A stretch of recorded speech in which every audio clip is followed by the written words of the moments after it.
Hello everybody and welcome. In this video I'm going to show you how to pair your Earbuds CREATIVE Zen Air Pro with your MacBook.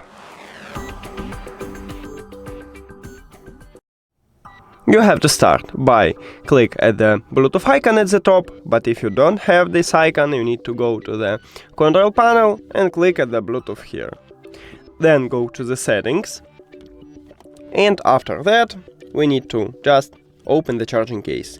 If your earbuds have no more connection, it will enter to pairing mode automatically and you will see it at the device list, but we can also enter to pairing mode manually. At the front side of the charging case we have connectional button. You need to press and hold it for at least 3 seconds. 1, 2, 3.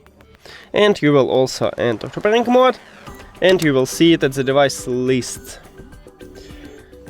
Now give me a moment. Okay. Now click connect near to it. And we did it! Thank you for watching this video. If you found it helpful, please consider subscribing to channel and leave the like on the video. See you later!